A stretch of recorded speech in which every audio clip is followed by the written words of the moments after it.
Okay, so what I'm going to show you now is how to tighten up your breakdowns.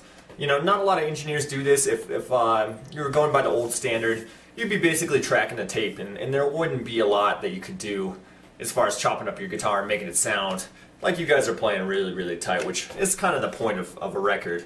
You know, it's to sound really good. So what I did was I basically brought up, you know, this pre-production track for this metal project I'm working on. You know, I showed you the 808 hits, reverse cymbals, had to do some glitch effects, stuff like that. So here's a part I'm going to play for you. This is basically a breakdown, and this is how it was tracked. It's kind of sloppy now because we didn't cut anything out.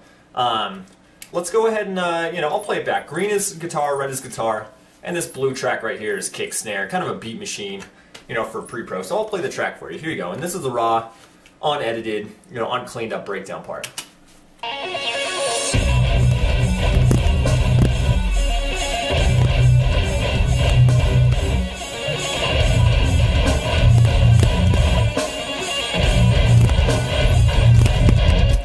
Okay, so offhand, I noticed the part right here. I'll solo it up. You can hear, you know, during a breakdown, a note was actually accidentally hit. So check this out. You know, so you kind of you hear a little string note tone right there. So, you know, that's a problem. We got to fix that up. So, you know, look at all this negative space. There's still kind of stuff. You know, if you zoom up all the wave files, you can see all of this, you know, right here, which is supposed to be silence, is actually, you know, in fact, kind of noise. So that's going to be dirtying up your mix. You know, even though you don't notice it. So any silence, you know, any of this garbage that you can get rid of and delete and, you know, have negative space, the better. It's going to make your stuff sound better. So let's go ahead and get started here. I'm going to bring down the wave file so we can see a little bit better. And blue, once again, is drums. It's just a beat, you know. But you can visibly see when you actually have some punches here, you know. First part of the breakdown right here, you know, that's one hit. I'll solo it up, you know. So, you know, it's just a standard kick note, basically. So, you know, what you're going to want to do is you're going to match up this guitar, as tightly as you possibly can. So what I'm going to do is start, you know, crafting it a little bit. So what I did was I matched up the first part to the kick a bit better. I'm going to hit Control F and max, you know, Apple F. It basically means fade. You know, every program kind of has a fade. And when you add a fade, you know, file to any part of the wave format, you're going to get rid of some of those, like, little click sounds that you might hear, that, you know, that kind of sound. So anytime you add a fade, you're going to have, you know, that problem go away. So let's go and check this out. That's the first kick. It corresponds with the first guitar kick. And then it ends right here. You can see the next kick note. So, you know, we're going to tighten it up. I'm going to get rid of some of this, if it was his tone or not. I'm going to delete it. Add a little silence. You know, once again, add a fade right there. And then add just a tiny fade so that, you know, we don't get that click sound. So I'm just going down the line, you know, matching this guitar up, you know, with the kick drum. So, you know, doing that, little tiny fade, you know, and that's a double hit, you know, pretty visible. Getting rid of some of that silence. And once you do this quite a while, you're going to end up basically kind of seeing, you know, waves for what they are. This kind of looks a little weird. You know, this portion right here, I don't know if I should scoot it forward, delete it.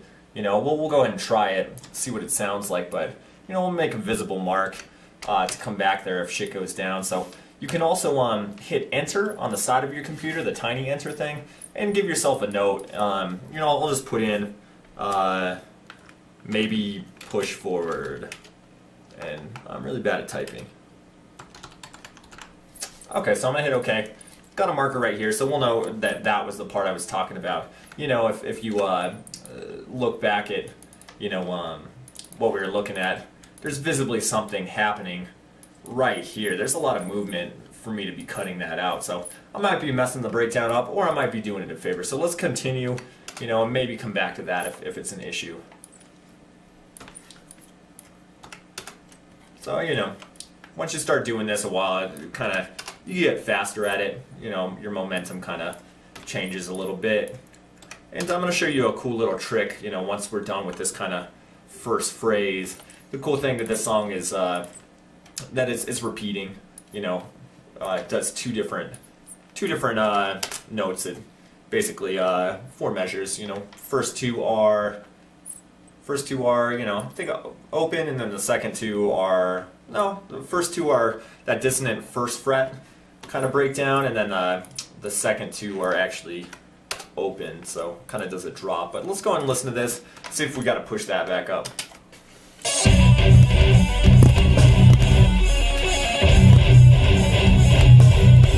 Okay. One more time.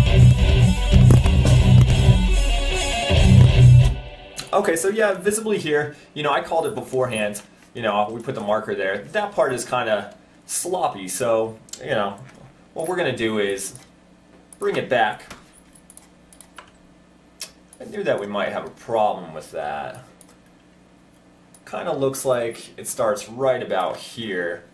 You know, so what I'm going to do is just kind of eye it up, push it forward, you know, get this back because it was overlapping. Push it about there, a fade, a tiny fade.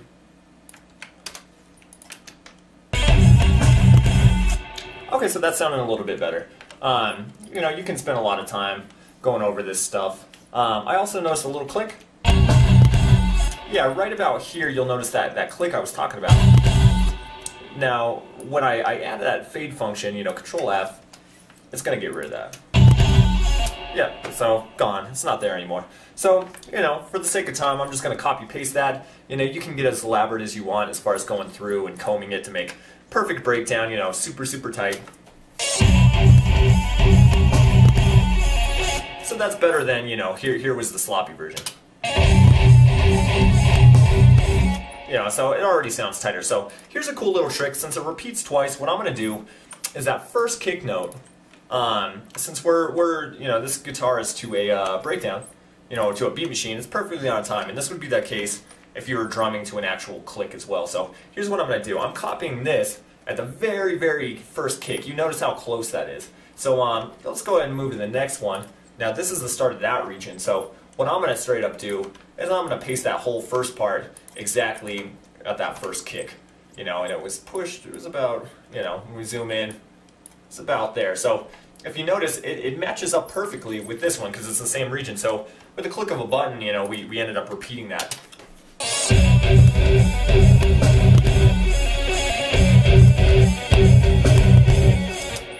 And yeah, so I mean, you know, we just doubled it. And you know, here's that annoying little tone.